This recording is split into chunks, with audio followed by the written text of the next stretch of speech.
Before we dive into this epic tale, make sure to hit that subscribe button and join us for more thrilling sci-fi adventures. The sound of alarms and distant explosions pierced the air, but it was the silence between them that truly haunted me. The base had fallen. It wasn't supposed to be like this. We were on the moon of Carthus IV, a forward research outpost, mostly quiet except for the occasional pirate or mercenary raid. What came that day wasn't a raid, it was slaughter. I stumbled through the rubble, blood trickling from a gash above my eyebrow. My rifle was nearly empty. My squad? Gone. Torn apart by creatures we hadn't even known existed. Things that moved too fast and didn't make noise.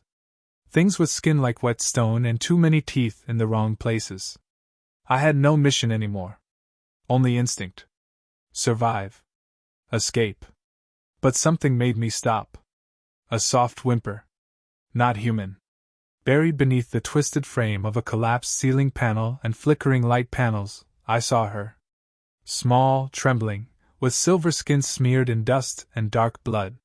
Her eyes, wide and glowing faint violet, stared back at me. She was no older than 12 in human terms. Her thin arms wrapped around her knees, her body trying to shrink into nothingness. The moment our eyes met, she stopped shaking, but didn't speak. Didn't cry. Just looked. I should have kept moving. I should have radioed command. But I didn't. I crouched, slinging my weapon over my shoulder, and slowly approached.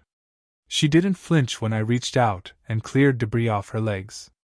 She let me lift the beam trapping her ankle, her thin body tensing but silent. She was hurt. Her foot was swollen. She wouldn't make it alone.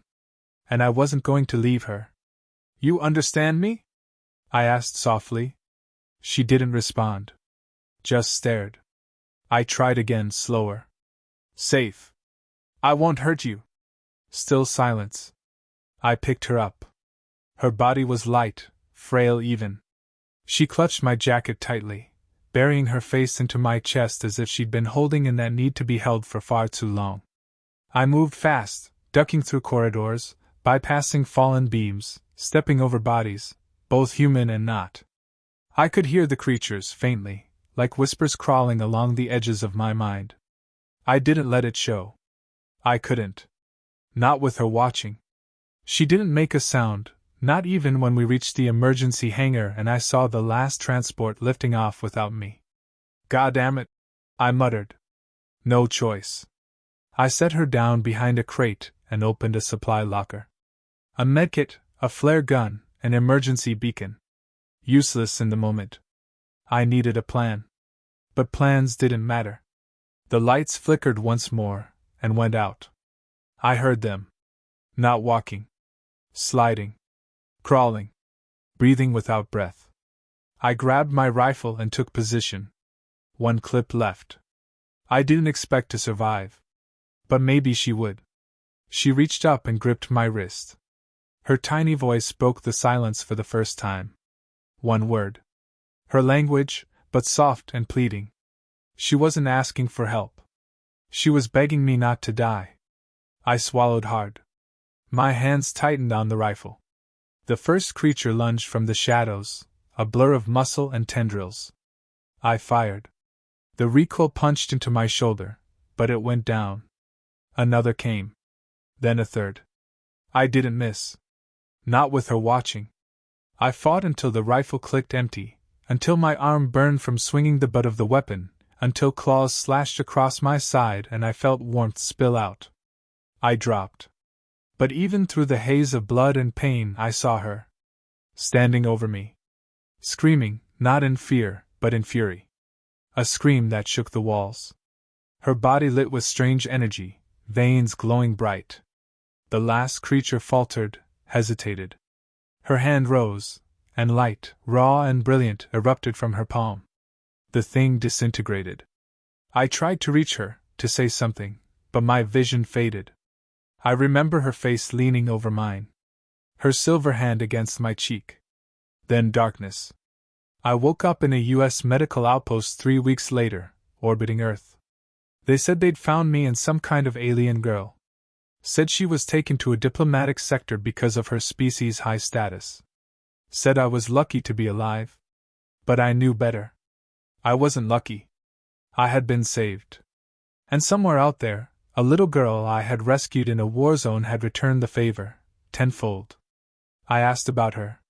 They gave me her name, Sayali. No last name. No other information. Then, one day, a sealed letter arrived on my hospital bed. Unmarked, alien paper, lined with delicate gold. Inside, only 5 English words. You held my heart first. I didn't know what that meant. But I never forgot her. 3 months passed before I was cleared for duty again, but by then, everything had changed. The war that brought destruction to Qadisfor had burned itself out in a series of high-casualty conflicts. Treaties were signed, lines redrawn, and the galaxy, as it always did, moved on. I didn't. I asked about the girl every time I had the chance. No one gave answers beyond protocol. She was taken into custody by diplomatic channels. She's being processed through the Interspecies Rehabilitation Accord. I didn't care about the terminology. I wanted to know if she was safe. Eventually, a man from EarthGov's Interstellar Relations Division told me the basics. Her name was Sayali. Her people were the Alari, a highly advanced but politically fractured species from the outer spiral. Emotionally distant, ruled by logic and hierarchy. That made her unusual. She had cried. She had screamed. She had clung to me in a way that wasn't supposed to be part of her kind's behavior. The man said she'd been sent back to her people after initial negotiations. Apparently, she carried some kind of latent genetic marker tied to nobility. I barely heard the rest. All I could think of was how small she had looked in my arms. I returned to Earth, stationed in a reserve unit, given a commendation I never wore and a pension I never used. At night, I remembered her hands holding mine by that broken bulkhead, her silent gaze filled with both terror and trust. I thought about the way she had glowed when she stood between me and death. I thought about the words in that letter, written by a girl who barely knew English. I never expected to see her again. But memory has a way of binding souls together, even when time and stars drift them apart. 2 years later, I received a package. No markings, no delivery logs. Inside was a pendant made of crystal and alloy, humming with energy. When I touched it, it lit up and projected a simple message in my room, in her voice. I remember the sky. It was something I had told her. One of the few things I could describe when we hid behind crates in the cold, dark hangar. How Earth's sky looked before the clouds came. I used to say it to calm her. I never knew she had listened. That same day, I was flagged by my superior for an unusual clearance request. Someone very high up, wanted me to attend a closed interstellar summit. As a civilian. As a guest. It made no sense. But I went. They took me off-world. No details, no destination. I was escorted in silence by armored guards with insignias I didn't recognize. Eventually, we landed on a diplomatic moon, the kind usually reserved for royal treaties or state funerals. The halls were lined with shimmering banners, scripts written in languages I didn't know. The people were tall, elegant, and quiet. All Alari. They didn't speak to me. Until she entered the room. I knew her the second I saw her. Not from her face, she had grown, taller now, and clothed in robes that shimmered like moonlight, but from her eyes. Those same violet eyes that had once watched me with childlike fear now held something deeper. Control. Power. Stillness. But when she saw me, something cracked. She walked toward me, slowly, without protocol, without fanfare. The guards didn't stop her. No one did. And when she stood in front of me, she didn't speak. She reached into her robe and pulled out a wrinkled piece of old earth paper, the same letter she had once written me, and held it to her chest. Then she smiled. She wasn't a girl anymore. She was someone born from the ashes of tragedy, molded by memory, and carrying the weight of something far larger than either of us. After the summit, I was allowed to speak with her in private. She told me about her world. How my actions had caused ripples I never saw. Her people studied my behavior, dissected it, and failed to understand why I had saved her when it offered no gain. But she understood. And when the Alari government collapsed from within, fracturing into factions, she stood up, not because she had the right name, but because she had a different story. Mine. Ours. She told them about the soldier who shielded her, the fire she had summoned to save him, and the earth sky she had never seen. And somehow they listened. Because deep down, they feared a world without feeling. And she had learned emotion from a human who should have left her behind. Her people made her a symbol, then a voice, then a ruler. But she never called herself a queen. Not yet. That night, before I left, she said something I never expected. You gave me something sacred. Not just life. A reason to want to live. Do you understand that? I didn't answer. I didn't know how. She leaned in, touched my shoulder, and said, If you ever need me, say the word. And I'll move stars for you. I returned to Earth, trying to resume the life I'd had. But something had shifted. I had seen how one choice, made in the middle of horror, had changed the trajectory of an entire people. I hadn't done it for glory or reward. I hadn't even done it with hope. I had done it because I was human. Because a terrified girl didn't deserve to die alone in the dark. Years passed. I watched from a distance as her name began appearing in diplomatic reports. Queen Siali of the Alari sovereignty. Her empire grew not through conquest, but through restoration. She absorbed broken planets, protected refugees, and negotiated peace in systems long forgotten. The galaxy saw her as a tactician. A political genius. But I knew the truth. She was a girl who had once stared at death, found humanity in the face of it, and never forgot. I kept that pendant on my desk. Every time it pulsed, I knew she was still out there. Still remembering the sky. It was early winter when she came to Earth. The media storm that followed her arrival was overwhelming. Queen Siali, first of her kind to make a diplomatic visit to the United States in person. She didn't travel with a vast fleet or with armored guards. She arrived with only a single vessel and a quiet request, to visit one man, under full discretion. That man was me. I didn't know until the president's liaison called me directly, and informed me I'd be required to meet her at a secured location outside of Washington, D.C. No public cameras, no interviews, just her and me. For reasons I couldn't name, I felt both anxious and at peace.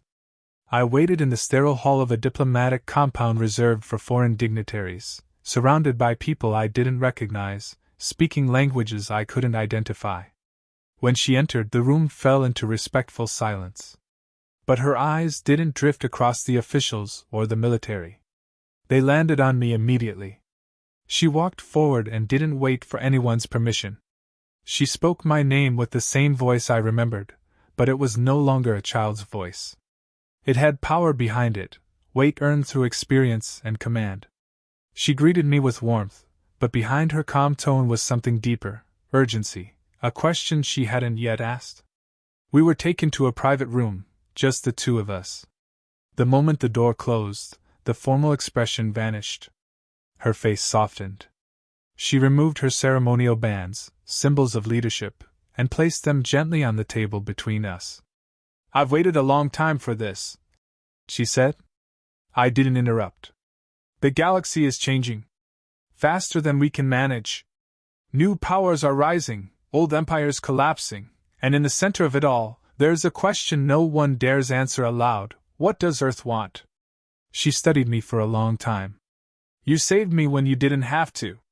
Then you disappeared. But you're not a ghost to me. You are the foundation of everything I became. She paused, choosing her words. I came here not for diplomacy. I came to ask if you would return with me. Not as a soldier. As an advisor. As someone whose decisions aren't shaped by greed or strategy, but by something rare in this galaxy, compassion. I didn't answer right away. I asked what she really needed. That's when she told me the truth. There was a threat coming. Not war. Not invasion. Something older. Something buried in systems long abandoned, rising again through ruins we barely understood. Her scouts had found fragments, dead planets, echoes and transmission bands, machines that pulsed with corrupted code. And worse, they had found survivors, broken minds, whispering about voices in the dark. These weren't just stories. This was something real. She believed Earth would be a target not because of its strength, but because of its history. Because humanity had a trait others didn't: persistence. She needed Earth's help. But more than that, she needed a bridge. Someone who understood both what it meant to fight in the mud and what it meant to feel in silence. She said I had both. And she trusted me more than she trusted her own counsel. It wasn't flattery. It was fact. In her world, truth wasn't dressed in performance. It stood quietly and asked to be seen. Still, I hesitated. I had built a quiet life back on Earth, away from politics and power. I had no interest in serving another empire, even one led by a friend. She looked at me and said, "This isn't service. This is survival. You taught me what life was worth. Now I ask you to help protect it." That night I couldn't sleep. I walked through old fields near my home, watched the stars. Somewhere out there, entire civilizations were unraveling. Somewhere out there, a girl I had once carried through blood and fire was trying to shield the galaxy from something none of us fully understood. And now she had come back to me, not with demands, not with guilt, but with a choice. The next morning, I gave her my answer. I would go. There was no ceremony. She simply smiled, nodded once, and said, "Then we begin." I was given clearance, transferred to her vessel quietly. The technology was unlike anything Earth had developed: smooth, silent, almost organic. No walls humming with electricity. Everything pulsed softly, like a living structure. Her ship wasn't a warcraft. It was a sanctuary. We traveled for several days, moving beyond known systems. Along the way, I saw how much she had grown. Siali now commanded respect across dozens of systems, but she remained accessible. She spoke with her crew not like a monarch, but like a guardian. They trusted her because she had earned it with action, not title. And though she was burdened with the weight of an empire, her eyes still searched mine for something human. As we neared her territory, I was shown a series of reports. Places that had gone silent, messages intercepted containing ancient dialects no longer used in modern galactic culture. Her analysts believed an intelligence was behind it. Not a species. Something artificial. Something ancient. The patterns weren't just data, they resembled emotion. Anger. Hunger. Something out there remembered us. And it didn't come with peace. Siali believed that Earth's resilience, the stubborn will to endure horror and still find meaning in it, was the key to resisting what was coming. Not our weapons. Not our fleets. Our humanity. That was what she needed. Someone who remembered why survival mattered beyond strategy. Someone who understood loss, grief, sacrifice. And for reasons I didn't yet fully understand, she believed I was still that man. We arrived at her capital Moon. Not a throne world, but a quiet sanctuary built above a star. She said she wanted peace to begin where light touched darkness. And there, in a room of living stone and soft air, she introduced me not to her generals, but to children, refugees from destroyed colonies, orphans from lost systems, beings who spoke in broken voices but still smiled when they saw her. They called her queen, but they clung to her like family. It was in that moment that I understood. She hadn't built an empire. She had built a home. And now, she had come to bring me into it, not for what I had done, but for what I still could do. And I knew then, this wasn't just about war. This was about hope. The following weeks were a descent into the unknown. Siali's network had begun tracking an anomaly at the edge of a dead system once used for ancient mining operations. The data was inconsistent, energy readings that should not exist, signals that mimicked thought patterns, ships vanishing without a trace. Her advisors feared escalation. Siali feared something worse: understanding. Whatever was rising wasn't chaotic. It was deliberate, precise, and entirely silent. And it had already begun shaping patterns of fear across outer colonies. Worlds were not just being destroyed, they were being unraveled. She brought me into her inner council. Not as a figurehead, not as a memory, but as a perspective. I wasn't there to tell them how to build fleets or draft policies. I was there to remind them what fear actually felt like. To explain what desperation did to people. What silence did to morale. And as I spoke, even the most logical Allari commanders began to shift in their seats. They had centuries of technological advantage, but they lacked something foundational. Experience with helplessness. Their worlds had always been sterile, calculated. Mine had not. Siali showed me footage recovered from a lost listening post. A crew of 12, 3 species, all wiped from existence in under 20 seconds. The footage stopped with a static scream that looped endlessly. Not sound. Not mechanical. Something organic, but wrong, like it came from a place where physics collapsed under intent. The engineers called it a soundwave artifact. Siali called it a message. I listened to it once and couldn't sleep for 3 days. It wasn't just a scream. It felt like being buried alive. We needed more than ships. We needed minds unbound by the comfort of safety. We began recruiting humans, survivors, war veterans, frontier colonists, those who had already stared into the dark and continued walking. They weren't specialists in any advanced field, but Siali didn't want logic. She wanted instinct. She wanted the unteachable. I spent weeks interviewing men and women whose stories were hidden beneath scars and silence. People who had nothing left but refused to surrender. It became clear that if we were to face what was coming, these would be the ones to lead the charge, not in command centers, but on the front lines of something none of us understood. Siali restructured her defense architecture to include human elements. Not just tactically. Culturally. She insisted on allowing Earth traditions into her protocols, music, language variances, even humor. Her own people questioned her. Why embrace a culture built around unpredictability and emotion? But she understood. Because emotion wasn't weakness. It was memory. It was continuity. And in the face of annihilation, it was identity. The thing the enemy wanted to erase first. As we prepared, reports worsened. Not just missing colonies, but distorted ones. Outposts where architecture shifted in impossible ways. Places where time moved differently. One ship reported spending an hour on a planet, only to return and discover 3 years had passed. The crew were Unged. But their minds weren't right. They wept without cause. Some spoke in languages never recorded. Others simply stopped speaking entirely. This wasn't war. This was erosion. Identity stripped slowly, until surrender became inevitable. One night, Siali came to me with her voice lower than usual. She said the council was divided. Half believed they should retreat and preserve what remained. The other half believed we should attack first, strike deep into the anomaly and hope for a result. Siali disagreed with both. She believed in confronting the threat, but not as warriors or cowards. As witnesses. She said, "You taught me something years ago, that sometimes survival isn't about strength. It's about who holds the line long enough to tell the story." So she proposed something unthinkable. A direct approach. One vessel. One crew.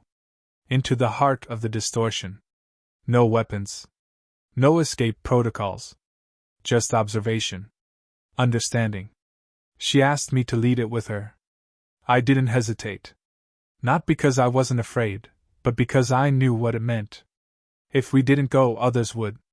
And if we failed to understand this thing, then no weapon in the galaxy would matter. We chose our crew carefully. Veterans of psychological warfare.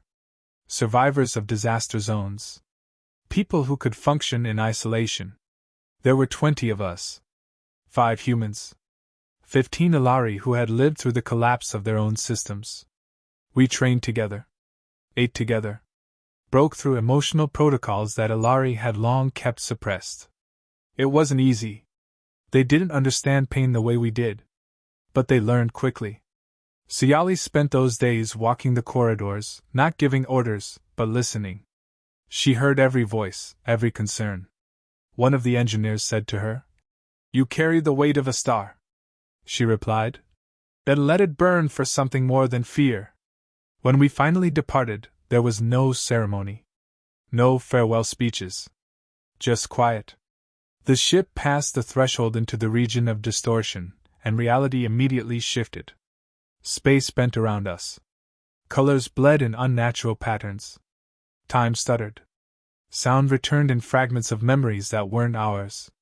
One crew member began reciting nursery rhymes in a language no one had taught her. Another simply smiled and whispered, "It's listening."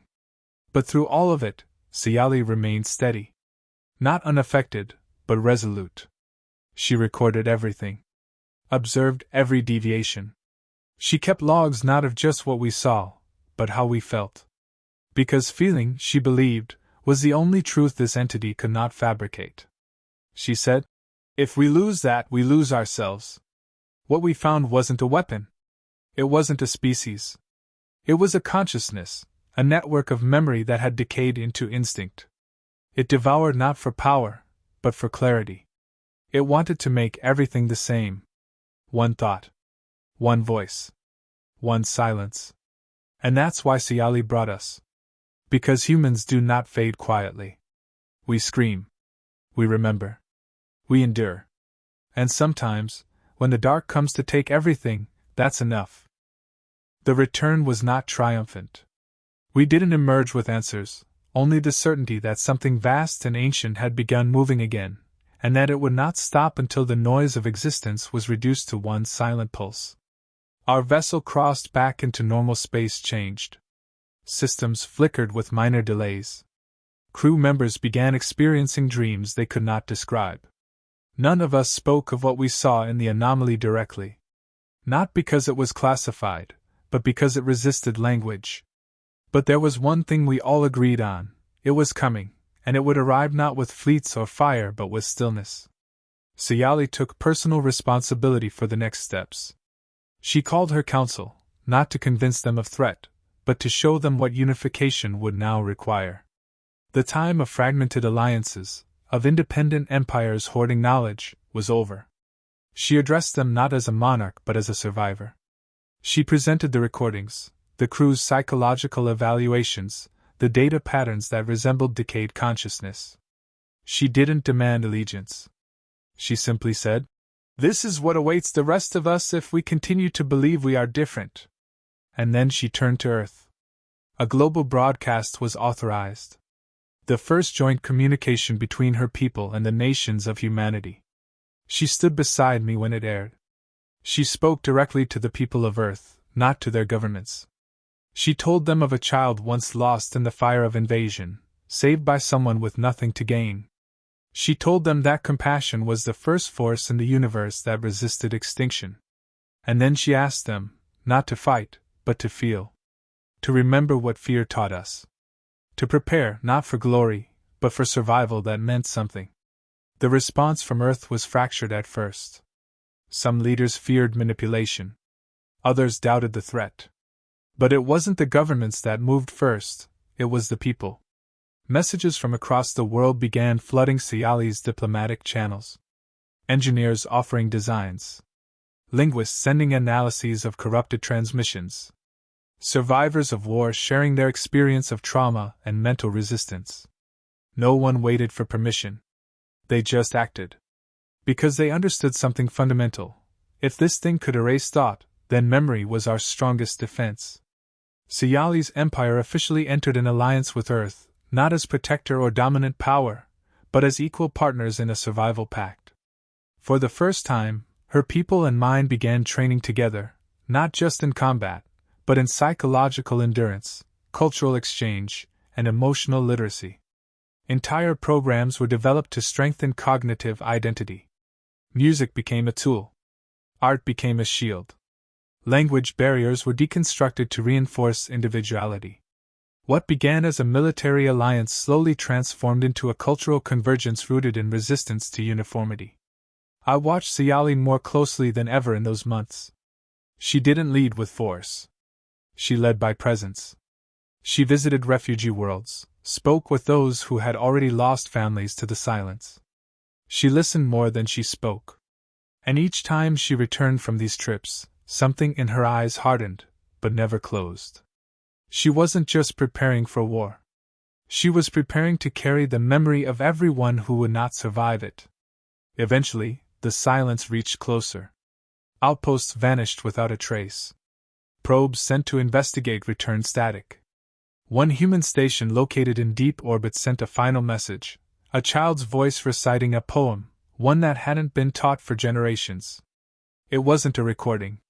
It was built from fragments of human culture scraped from transmissions, reassembled by something that didn't understand meaning. Just rhythm. Just form. It was a warning dressed in familiarity. And it shook everyone to their core. Sayali gathered every voice she trusted and proposed a final strategy, not one of counterattack, but of disruption. We could not destroy this entity. But we could confuse it. Distract it. Force it to confront noise, unpredictability, emotion. A wave of coordinated cultural saturation was developed. Not bombs. Stories. Memories. An onslaught of uniqueness. Thousands of signal beacons were deployed across the known systems, each carrying distinct human and Ilari emotional data, untranslatable, personal, disjointed. Enough to overwhelm the unity the enemy craved. Some thought it madness. But I remembered what Sayali told me the night before our first descent into the unknown. Sometimes survival isn't winning, it's refusing to vanish. The deployment worked, but not perfectly. The silence paused. Slowed. Changed direction. Several of our decoy beacons were consumed, but others remained untouched. What we learned was invaluable. This thing didn't just erase life. It absorbed pattern. And if the pattern was too chaotic, it failed to process it. Emotion, unpredictability, defiance, these were not resistance tactics. They were weapons. We restructured every colony's defense system accordingly. Not with shields or guns, but with people trained to be human at all costs. Laugh in the face of terror. Create in the presence of destruction. Feel when numbness is easier. We didn't train soldiers. We trained memory keepers. And Sayali led that charge not from a palace, but from the edge of systems still under threat. I asked her once why she never stopped. Why she didn't return to her world and rest, even for a moment. She looked at me with something close to sorrow and said, "Because I remember being a child, in your arms, hearing you say everything would be okay. I believed you. So I must make that true for someone else now." Years passed. The silence never fully receded, but it never fully advanced again. We built something in its wake, not peace, but meaning. A bond between worlds forged in fear but strengthened by choice. Sayali's legacy became more than that of a queen. She became a myth, a teacher, a warning, and a promise. I returned to Earth eventually. Quietly. No ceremony. I resumed my life not as a hero, but as someone who had witnessed enough to understand the cost of every decision. Sometimes, at night, I'd receive transmissions, fragments of old poems, laughter from unknown voices, echoes of Sayali speaking to new generations about humanity's defiance. And in those moments, I knew what we had done mattered. We had not saved the galaxy, but we taught it how to remember.